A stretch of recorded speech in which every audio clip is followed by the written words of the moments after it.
Hi, it's me Imogen, and today I'm going to be talking about The Easter Parade by Richard Yates.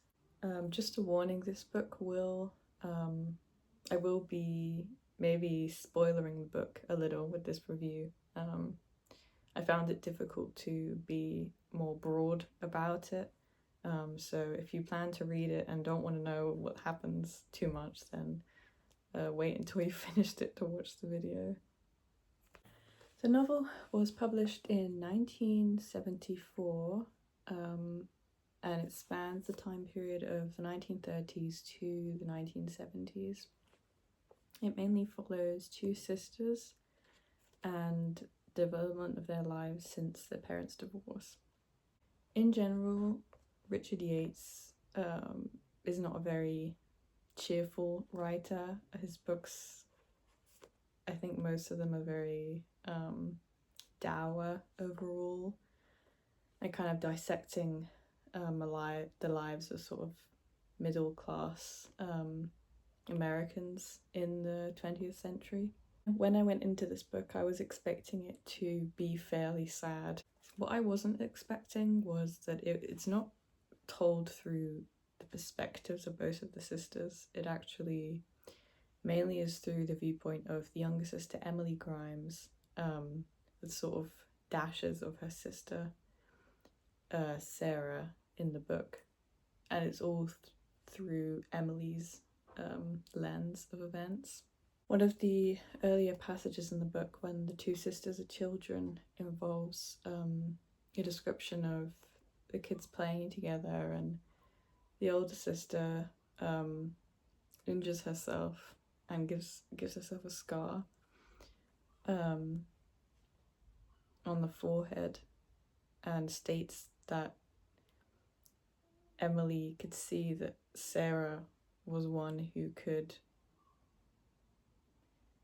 endure pain, perhaps more than one should be able to, and do it in a strangely calm manner, like she resigns herself to suffering. And that really encompasses the entire life of Sarah in the book.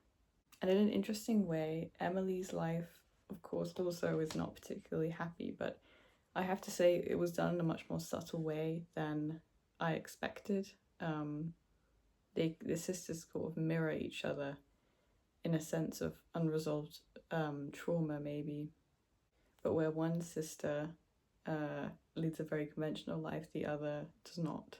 I think an important element to the book is the time period that it is set in and revolves around, which was a time where women were very restricted and not able to freely do what they wanted for the most part. And even if they did, there's always that kind of creeping feeling of knowing that one is not doing what they're supposed to be doing, or what they were raised to do, or what society expects them to do. I found Sarah to be kind of a remarkable character.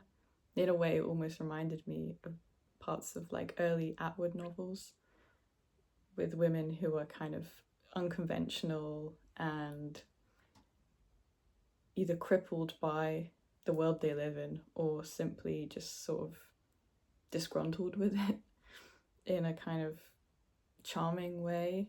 I have to say Emily isn't the most likable character, but I think a lot of women could probably identify with her in a way that kind of makes you forget that a man wrote the book. It's quite impressive in that sense. I think a sort of recurring theme that runs through the novel is sort of this sense of what it is to feel hope and to then very soon have that hope be taken away. I mean, there are definitely high moments on the novel, but it never seems to be sustained, and it's sort of a cycle of this. And I guess as the sisters get older, the highs are lesser, and it's more a case of dealing with the reality of one's decisions and one's chosen path in life. The older sister, Sarah, is the sister who leads, the conventional life. She gets married at a young age. She stays with one man her entire life, has children with him, and lives a pretty secluded existence with him as a housewife. And there's this awful reveal sort of midway through the book, I think, where you discover that her husband has been abusing her this entire time for like 20 odd years. And there's this awful scene where Emily walks in on like the scene of just a room filled with blood and is sort of absolutely infuriated and wants to, find justice, or at least, confront the man who's been treating her sister this way all this time. But then it's all this strange feeling of the way that she also seems to resign to the situation, and kind of she remarks to a man that she's seeing later on that she thinks her sister enjoys it. And there's something very haunting in that, in the way that it maybe encapsulates just sort of the uncomfortable feel of that era and the situations that women were in, and the way that women maybe weren't always supportive of each other going through these things. Now, in contrast to Sarah, Emily, her life mostly revolves around her relationships with men, a succession of men. She never settles down. She doesn't really feel love in that sense either. It's all kind of nothing to her. She has fondness and attraction, but it seems like she kind of enjoys to keep people at a distance, and that's just how she deals with things. In the beginning of the book, as a child, it's sort of described the way that Emily can't handle the feeling of loneliness and the feeling of not having someone there. And for her, that was her sister. But as their lives differ, they become much more apart, and to the point where Emily can't really bear to be around her sister because it just reminds her of the environment that she grew up in and of things that she just wants to be away from. And it's quite tragic. I think that the book is a tragic book, but in a sort of quiet way for the most part. There are a lot of mundane scenes. It details Emily's time at university and her work and her relationships. It almost feels like snapshots of a life, just images and flashes of moments with an overarching atmosphere to it. But it didn't hit me until quite far into the novel, where it's revealed how desperate Sarah is in her situation, and the way that Emily almost like expresses this sentiment that she doesn't really even want to be involved in her sister's suffering. Not all the way, anyway, and it's really just really quite heartbreaking. I read Revolutionary Road and I thought it was an amazing book, but I found that perhaps this one I almost liked this book more, just in the sense that I think the themes explored were more, I don't know, like hard hitting in a different sort of way. It obviously covers a lot of the similar themes. But there was something about this which was more sentimental in a strange sense. It's a sort of quiet sadness, as opposed to the more outward tragedy of Revolutionary Road. And the way that in this book, like, neither of the sisters are introduced as, very ambitious or having very high expectations of anything. They just kind of, they're both oddly vulnerable all the way through.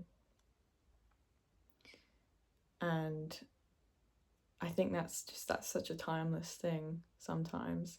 And I think it's really driven home that it's sort of supposed to be suggested that the parents' divorce is what's made them have this strange gap in their lives that they can't seem to fill, and they can't seem to find comfort in anything to replace that gap. Though Sarah, on the outside lives the conventional happy life of stability, she develops alcoholism quite badly, as does her sister in another sort of way. And I think it's really a story of just the neglect and abandonment. And I found it quite hard hitting.